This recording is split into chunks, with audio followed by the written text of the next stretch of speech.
To me, fan edits are sort of like, at least the way that I look at it, like a wish list for whoever is editing whatever movie, right? So, for example, somebody says, I like this movie. I like this movie a lot, but I wish this scene wasn't in there. And this deleted scene, I think it should be back in the movie. That's what it is. And it's very similar to the original movie in most respects.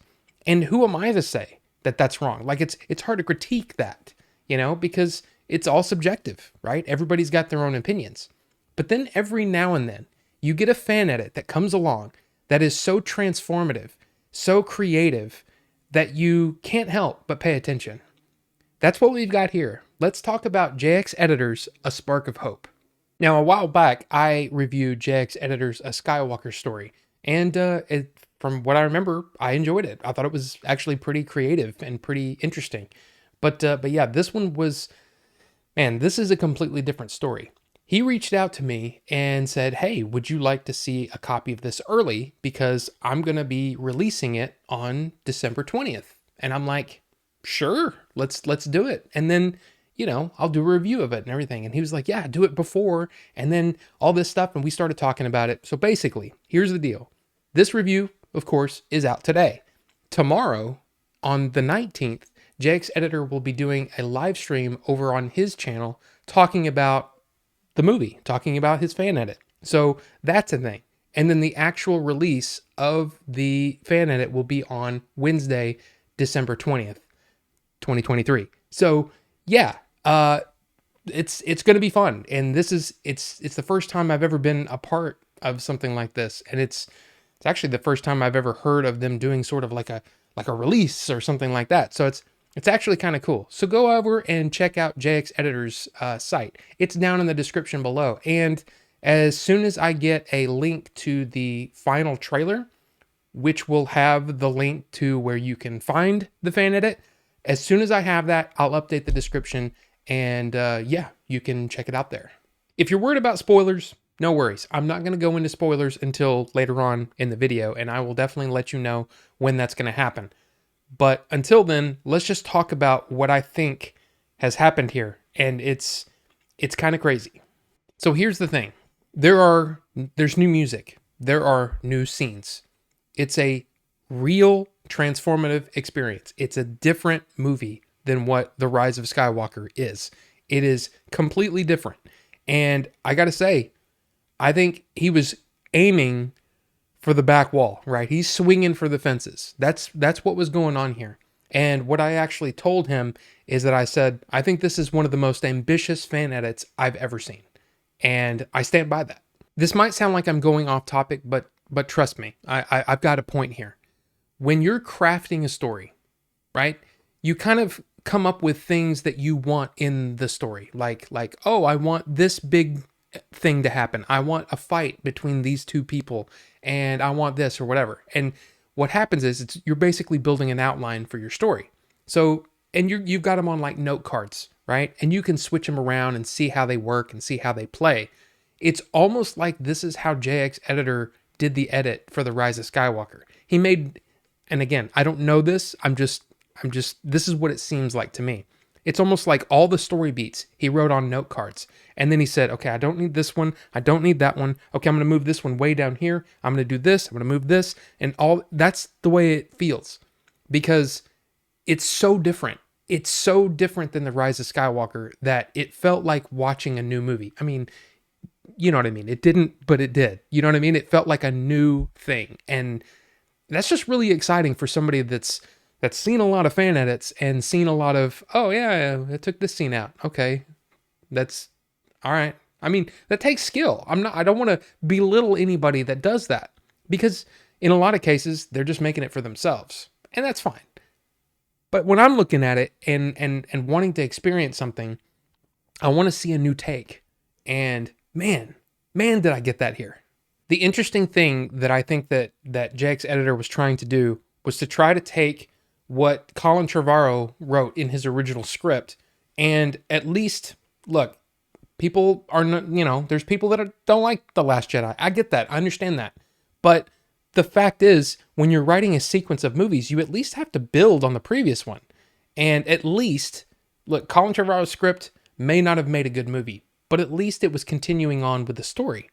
And I think that this is a better continuation of that than what Rise of Skywalker ended up being. My good old buddy Bucho tells me that he loves it when I'm honest. Well, I'm going to be honest here, okay? It's not perfect. There are scenes that butt up against each other and it's almost jarring. There's some sound issues, where something may be a little bit too loud and then a little bit too soft. But again, I didn't care. I'll be honest with you. I didn't care. Normally, when I'm watching a movie, that stuff sticks out to me like a sore thumb. But I was so blown away by how different everything was that it didn't bother me. It didn't bother me that things weren't 100% perfect. I don't know what else to say other than that. If you have a problem with that sort of thing, then yeah, this may be a barrier for you to enjoy the movie. But for me, I was so interested because it was so different that I didn't care. There's a new crawl. There are scenes that he's taken from other movies. He's taken scenes from fan projects. He's crafted a brand new, what feels like a brand new take on the Rise of Skywalker. And it's really kind of cool to see. Now, again, there are problems. There are problems with the story. There is one sequence in particular where I was like, whoa, wait a minute, what? That just happened? I don't understand. And I actually had to back it up to see if I missed something. I didn't. That's just the way it happens in this story, which was a little off, but that's the thing, right? It's not like he can go get Daisy Ridley, Oscar Isaac, and John Boyega to, hey, let's refilm this scene. No, you can't do that. There's he's only got a specific amount to work with. There is something that I think that he could have done, but it still may not have worked, but it at least would have I don't know, softened the blow, I guess, because it was, like I said, it was quite jarring for me. There's still problems with the story, and that is because I just don't like things in The Rise of Skywalker. There are choices that Abrams made or, the writer made that I just didn't care for. Like the fact that this thing is called a Wayfinder. Why is it called that's dumb. I'm sorry, but that's just a dumb name. A Wayfinder? Oh, you found your way. That's stupid. I'm sorry, but that's dumb. I wish there were different things there. And some of those things are going to be there. There's still going to be some annoyances, at least to me, from that original movie. I was constantly off kilter, off balance, because of what I know of the original movie. Now, I've only seen the original movie like 2, maybe 3 times, but I know the story well enough. So I'm sitting there watching this, and there are so many different changes, and not just oh, I'm going to take this little scene out here or this little piece of dialogue or whatever. No, he's reordering the sequence of events in ways that actually improve the drama that happens in the movie. I don't know what else to say other than, look, I really enjoyed watching this, and as a fan edit, didn't feel like a fan edit. It felt like, I don't know, it felt like a different thing. It was so much fun to watch because it was so different. Yes, you should check it out. Yeah, go check it out. On Wednesday, December 20th, 2023, go check it out. Okay, it's spoiler time, and I want to talk about some of these things. The movie starts off not the way The Rise of Skywalker starts off, but it starts off completely different. And you're on a planet you don't recognize, and I'm like, who are these people? Why are they dressed like that? I don't know who these people are. What's going on? And it's a scene from the Hunger Games, right? And I thought these were like, they're not stormtroopers, of course, because it's from the Hunger Games. And I'm like, what's going on? But what's kind of cool is they attack these things, and you hear for Skywalker, and I'm like, oh, okay. So literally a continuation from The Last Jedi, where Luke's sacrifice at the end of Last Jedi is supposed to ignite the spark, right? And the rebellion is supposed to like start happening all over the galaxy. And it was kind of cool to see this as more of a continuation of what Episode 8 was trying to set up. And I thought that was cool. Kylo Ren gets to Exegol. Nope, no emperor. Nope. Nope. No emperor in this movie where I'm like, okay, this is going to be radically different. If you're not doing the emperor, then this is going to be very, very different. And what's cool is as Kylo Ren is making his way through there, he sees the clones of Snoke and stuff like that. But all the while, Luke is goading him in his head. And I'm like, that is something that Colin Trevorrow was planning, which was cool to see. So there's no light speed skipping. Awesome. I love that he took that out because I didn't like that. Snoke was an Inquisitor. Makes a little more sense. Okay, that's actually kind of an interesting idea. And then all of a sudden, Kylo Ren is fighting Vader, and I'm like, what is going on here? Did he film scenes for this? What is going on? Turns out it's a fan film. But man, he changed the dialogue. There's a ton of new dialogue in this movie.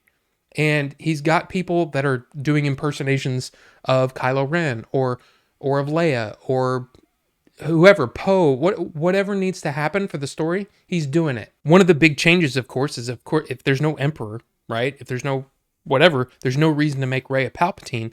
So they changed that where she actually killed her parents and that the First Order came to Jakku to take her, to make her part of, as a kid, to make her part of the First Order, that she was supposed to be part of the First Order, which was like, okay, that's really interesting. I remember in the theater, I was actually pretty much, I was still invested in the movie, even though I was like, oh man, they're doing that and they're doing that. But as soon as Rey,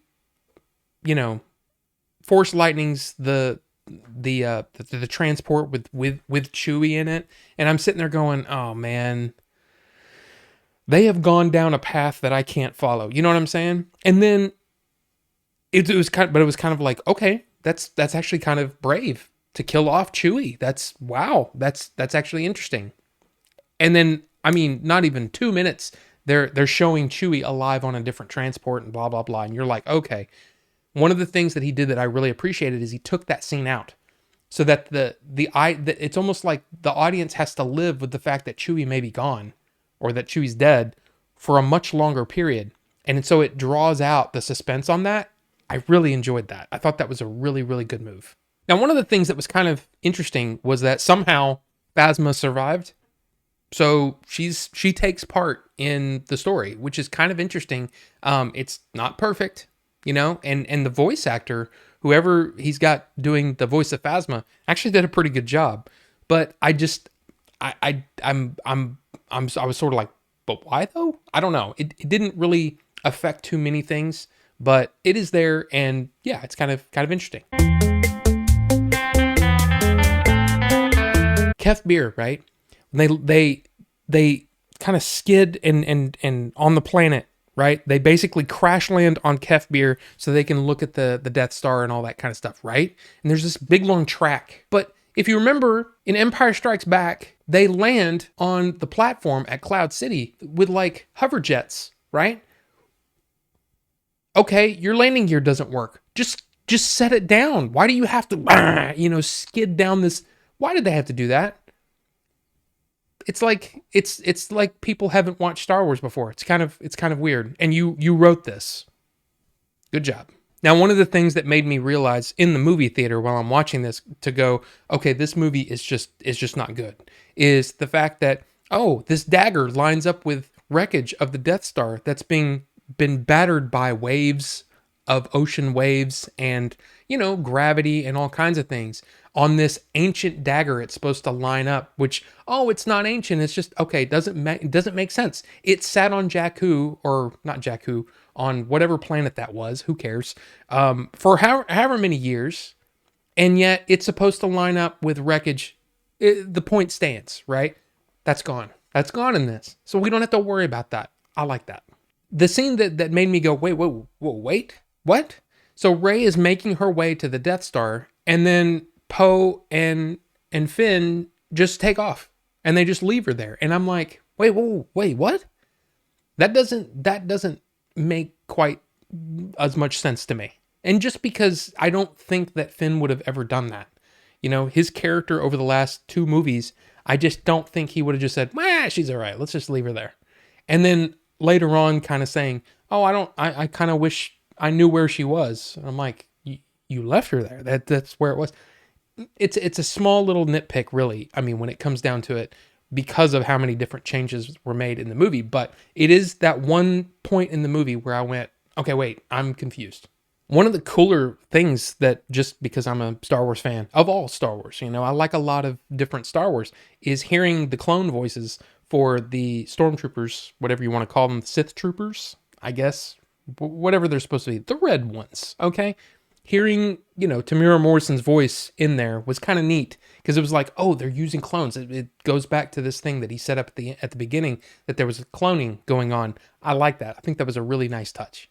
Now, one of the big changes, one of the biggest changes, is the fact that the confrontation between Rey and Kylo Ren on the Death Star is moved to the end. That is the final confrontation for her. She doesn't take place in the battle on Exegol at all, which is really interesting and like, whoa, okay, I'm so confused but intrigued, So that's what happens. And Kylo Ren never turns. He's basically a bad guy all the way to the end, which is kind of funny because recently Adam Driver did an interview where he said, yeah, they told me I was going to stay bad to the end. So that's how I played it. And that's how I always played it. I always played it with that in mind, that yeah, I was always going to be bad all the way up until the end. There was no redemption. So I think that's kind of cool that JXEditor stuck with that. And that's how Kylo Ren's story ends. So Rey leaves the Death Star, right, and goes to Ahch-To, right, in Kylo Ren's ship, burns the ship, all that kind of stuff. She's going to basically maroon herself on this island. Luke shows up. All of that is pretty much the same. But when she leaves Ahch-To, she goes to join the celebrations at the end. And that was kind of a neat touch. I think that's pretty cool. I like the nod, too, that there's, both Oscar Isaac and John Boyega said that they always kind of played their parts like they were like they might be a thing. So there's even a shot where, Poe is giving a look to Kerry Russell's character, or whatever her name was, and he changed that to where it's Poe and Finn giving each other looks, which I thought that was a kind of a neat touch. But there's new shots. There's new shots of Star Destroyers falling all over the galaxy that kind of are reminiscent of the, Return of the Jedi ending with, battles taking place all over the galaxy. There's new music and all that. I think that was really kind of neat. And the movie ends with the, with her bearing the lightsabers. That's all there. Luke and Leia are there. But then there's no Rey Skywalker, and the Falcon flies off into the Twin Suns. And I'm kind of like, did he just pull this off? Look, I think I said everything I need to say about the fan edit here. I really enjoyed it. I thought it was a great time, and especially for it being something that if you own the original movie, right? Because that's the deal. You're supposed to own the original movie before you download a fan edit. If you own the original movie, this is a no-brainer. You should check it out and see what you think. So again, I had a great time. I think this was awesome. So again, live stream tomorrow. If you're watching this on the 18th. Live stream tomorrow on JXEditor's channel, which will be linked down below. And then on Wednesday, the final trailer will release with the link to the movie. I will update my description with that. And yeah, I hope you guys check it out. And I would love to hear what you think about it. Look, there's going to be people that are, they're like, oh, it's a continuation of episode 8. I'm out. Okay, well, whatever. You're missing out, because I think this was a really, really fun time. And also, again, let's keep talking about fan edits. If there are fan edits that you would like me to look at and to review, let me know. Of course, I've seen a ton of Star Wars edits. I've seen a ton of Hobbit edits. I would prefer to see something a little different, but hey man, good's good. So let me know. Anyway, thank you guys so much for watching, and we'll see you on the next one.